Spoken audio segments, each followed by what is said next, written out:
اللہ الرحمن الرحیم نحمدہ ونصلی علی رسول الکریم اما بعد۔ یہ جو اپلیکیشن اسلام 360 کے نام سے بنائی گئی ہے، یہ بہت ہی مفید اپلیکیشن ہے۔ اسے خود میں نے بھی اپنے موبائل میں انسٹال کر کے اور وقتاً فوقتاً اس کو قرآن پاک اور احادیث اور تفاسیر اور فقہی معلومات وغیرہ کے لیے وقتاً فوقتاً اس کو استعمال کرتا رہتا ہوں۔ یہ بہت آسان ٹول ہے، آسان ذریعہ ہے کہ اگر کوئی آدمی کسی بھی وقت کسی قرآن پاک کی کسی آیت کو سرچ کرنا چاہے مختلف لحاظ سے، یا اس کے ترجمے کو، یا اس کی تفسیر کو،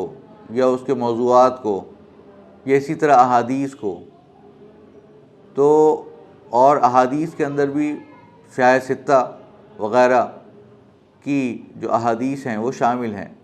اسی طرح تفسیروں کے اندر اور تراجم کے اندر جو تمام تقریباً مشہور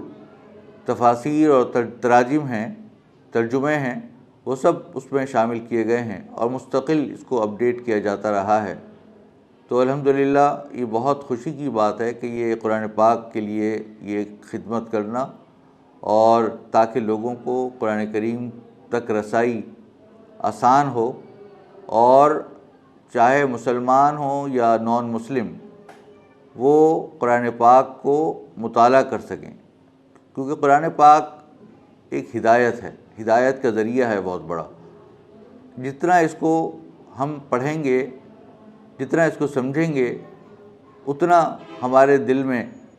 انشاءاللہ ایمان مزید مضبوط ہو جائے گا، اور جو لوگ مسلمان نہیں ہیں اگر وہ بھی اگر اس کو قرآن کریم کو سمجھیں گے، پڑھیں گے، تو ان کے دل میں بھی اللہ تعالیٰ ایمان کی روشنی عطا فرما دیں گے۔ اسی طرح انہوں نے ایک اور اپلیکیشن ڈیولپ کی ہے جس کا نام ہے قول 360۔ اس کے اندر جو سب سے بہترین چیز ہے وہ یہ ہے کہ ایک ایکٹیویٹیز بیسڈ لرننگ کو متعارف کرایا ہے، تاکہ قرآن پاک کی آیات کے ذریعے سے عربی زبان کو سیکھا جائے، اور اس کے لیے بچوں کو انگیج کرنے کے لیے اس کے اندر گیمز اور اسکورنگ کا سسٹم ڈالا گیا ہے، تاکہ بچے کھیل کھیل میں نہ صرف یہ کہ قرآن پاک کی آیات، ان کے الفاظ، ان کے معانی اور عربی زبان، بالخصوص وہ عربی جو قرآنی عربی ہے، وہ سیکھ سکیں۔ ہمارے بچپن میں جب ہم پڑھا کرتے تھے تو ایک کتاب پڑھائی جاتی تھی، اور ابھی بھی پڑھائی جاتی ہے درس نظامی میں، اس کا نام ہے عربی کا معلم۔ بہت بہترین کتاب ہے۔ اس میں بھی انہوں نے جو عربی پڑھائی ہے اس میں تمارین جو استعمال کیے ہیں، ایکسرسائزز جو استعمال کیے ہیں، وہ قرآن کریم یا احادیث پر مبنی ہیں۔ تو اسی کا ایک اپلیکیشن کے تھرو ایک طریقہ ہے کہ آدمی اگر ان ایکسرسائزز کو کرے گا تو نہ صرف یہ کہ عربی آ جائے گی، بلکہ قرآن پاک کے اندر جو الفاظ استعمال کیے گئے ہیں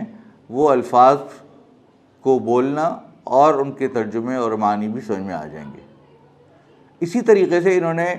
تیسری جو اپلیکیشن بنائی ہے، یہ قول 360 اور حافظ 360، یہ دونوں، یعنی یہ جو تیسری میں نے بتایا کہ حافظ 360، تو یہ دونوں آخری کی دونوں یہ مکمل طور پہ فری ہیں، کوئی بچہ بھی اس کو ڈاؤن لوڈ کر سکتا ہے۔ اور یہ جو حافظ 360 ہے، یہ اس کا مقصد یہ ہے کہ بچوں کو سننے کے ذریعے اور دیکھنے کے ذریعے مختلف ایکٹیویٹیز کے اوپر مبنی طریقے سے ان کو قرآن کریم حفظ کرایا جائے۔ تو یہ بڑا اچھا ہے۔ بچے بہت سارے گیمز کھیل رہے ہوتے ہیں، اگر اس کے اندر یہ اس طریقے سے اگر یہ ایکٹیویٹیز کریں گے تو اس میں وہ انگیج ہو جائیں گے اور ان کا وقت بھی پروڈکٹیو کاموں میں خرچ ہوگا اور خود بخود قرآن پاک بھی انشاءاللہ یاد ہونا شروع ہو جائے گا۔ بلکہ اس کو قرآن کریم کی ٹیسٹنگ کے لیے، یعنی ایگزامینیشن کے لیے، کہ اس کو کبھی ایگزام لینا ہو، امتحان لینا ہو، تو قراء حضرات بھی استعمال کر سکتے ہیں، اور قراء حضرات اس کو یاد کرانے کے لیے ایک ٹول کے طور پر بھی اس کو استعمال کر سکتے ہیں۔ ان کو جہاں لگے کہ بھئی بچہ بور ہو رہا ہے تو نہ اس طریقے سے دوسرے طریقے سے یاد نہیں کر پا رہا، تو اس کو اس طریقے سے یاد کرانے کی کوشش کرے، تاکہ بچوں کو مختلف محبت کے ساتھ اور مختلف ایکٹیویٹیز میں لگا کر قرآن پاک کو یاد کرایا جائے۔ تو اس سے انشاءاللہ اللہ تبارک تعالیٰ ایک آسانی کے ساتھ بچوں کو حفظ بھی کروا دیں گے۔ اللہ تبارک تعالیٰ سے دعا ہے کہ یہ کاوش قبول فرمائے اور ان کے لیے صدقہ جاریہ بنائے، اور ہم سب کو قرآن پاک اور عربی زبان اور تمام اس کے علوم کو سمجھنے کی اور اس پر عمل کرنے کی توفیق عطا فرمائے۔ وآخر دعوانا الحمدللہ رب العالمین۔ جزاک اللہ۔